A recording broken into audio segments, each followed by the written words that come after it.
Hai semuanya, kembali lagi sama aku, Lolita. DMS.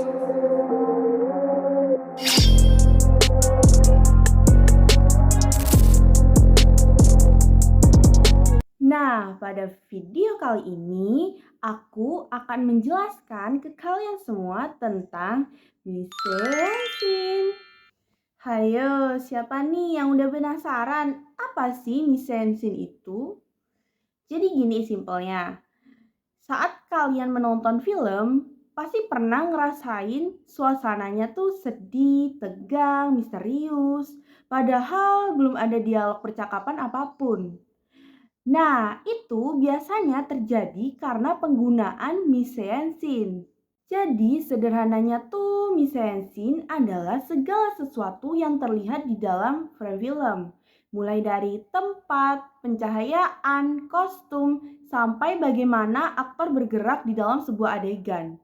Nah, semua elemen ini diatur menjadi satu oleh sutradara untuk membantu menyampaikan sebuah cerita secara visual. Nah, maka dari itu, dalam video kali ini, mari kita bahas satu persatu elemen dalam mise-en-scene. Yang pertama ada set design. Set design adalah desain atau pengaturan tempat di mana adegan nantinya berlangsung. Ini tuh bisa berupa lokasi nyata maupun set buatan. Nah, melalui set desain, film juga dapat menunjukkan latar tempat, waktu, dan kondisi kehidupan karakternya. Nah, set desain juga bisa dibagi menjadi beberapa bentuk, seperti realistic set, yaitu set yang dibuat menyerupai dunia nyata, ataupun stylish set, yaitu set yang dibuat lebih artistik atau tidak realistis untuk menciptakan suasana tertentu. Nah, maka dari itu, set desain bukan hanya sebuah dekorasi, tetapi juga cara visual untuk memperkuat sebuah cerita nantinya. Oke, jadi elemen yang kedua yaitu lighting. Nah, pasti kalian udah nggak asing kan dengar kata lighting atau pencahayaan. Nah, lighting tuh sangat penting loh dalam proses pembuatan film. Karena bertujuan untuk menentukan mood atau suasana dalam sebuah adegan.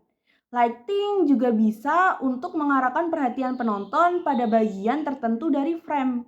Dengan kata lain, lighting membantu sutradara untuk mengontrol emosi penonton. Ada beberapa jenis lighting yang sering digunakan. Misalnya nih, high key lighting, yaitu pencahayaan terang dan minim bayangan. Biasanya dipakai untuk film komedi atau drama ringan. Lalu yang kedua ada low key lighting, yaitu pencahayaan gelap dengan kontras tinggi yang sering dipakai dalam pembuatan film thriller, horor, ataupun misteri. Nah, yang ketiga ada natural lighting, yaitu menggunakan cahaya alami agar terlihat lebih realistis. Elemen ketiga yang juga nggak kalah penting yaitu space.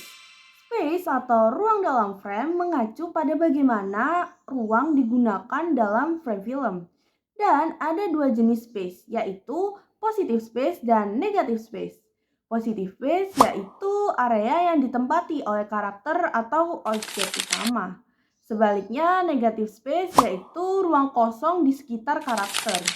Nah, negative space sering digunakan untuk menunjukkan kesepian atau sebuah isolasi dari karakternya. Selain itu, space juga berfungsi untuk membangun narasi visual, mengatur fokus penonton, dan menciptakan suasana tertentu dalam film. Yang keempat yaitu komposisi. Komposisi adalah sebuah cara menata elemen-elemen visual di dalam frame. Ini tuh mencakup posisi karakter, objek, garis, dan keseimbangan visual dalam gambar. Nah, ada beberapa jenis komposisi yang sering digunakan, yaitu rule of three, yaitu membagi frame menjadi 3 bagian untuk menetapkan objek utama. Lalu ada symmetrical komposisi, yaitu komposisi yang seimbang di kedua sisi frame. Nah, yang ketiga ada leading lines, yaitu garis visual yang mengarahkan mata penonton ke objek utama. Dan dengan komposisi yang baik, sutradara pun bisa mengontrol fokus perhatian penonton. Elemen yang kelima yaitu kostum. Kostum membantu para penonton untuk memahami identitas karakter, status sosial, kepribadian, bahkan perkembangan karakter. Dan dalam film, kostum tuh sering menjadi bagian tak kalah penting dari storytelling visual. Misalnya nih, karakter dengan pakaian rapi mungkin terlihat profesional atau berstatus tinggi. Sementara pakaian yang lusuh bisa menunjukkan kondisi ekonomi atau situasi hidup yang sulit. Elemen yang keenam yaitu make up dan hairstyle. Elemen ini digunakan untuk membentuk penampilan karakter agar sesuai dengan cerita. Make up bisa menunjukkan usia, kondisi fisik, atau bahkan emosi karakter. Misalnya nih, wajah pucat dan mata gelap bisa menandakan bahwa karakter sedang lelah atau mengalami tekanan. Sedangkan gaya rambut juga bisa mencerminkan kepribadian atau latar budaya karakter.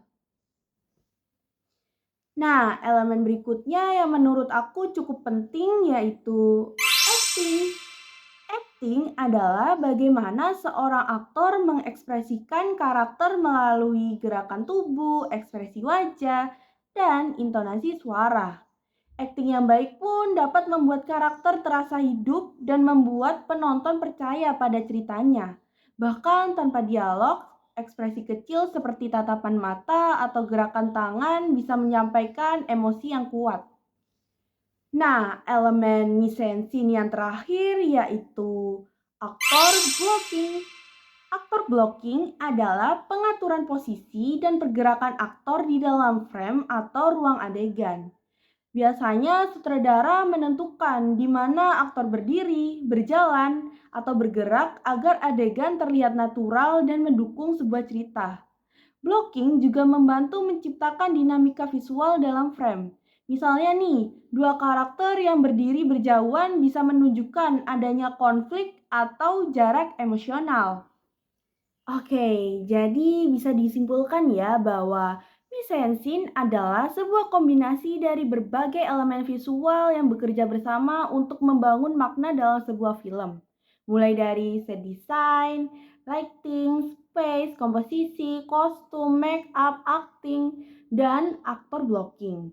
Semuanya tuh berperan penting dalam menciptakan pengalaman visual bagi para penonton. Dan dengan memahami mise-en-scene, kita bisa melihat bahwa film bukan hanya sebagai hiburan, tetapi juga sebagai seni visual yang penuh makna. Jadi, sekian dari aku. Terima kasih ya udah menonton video ini hingga akhir. So, see you. Dadah. Bye-bye semuanya.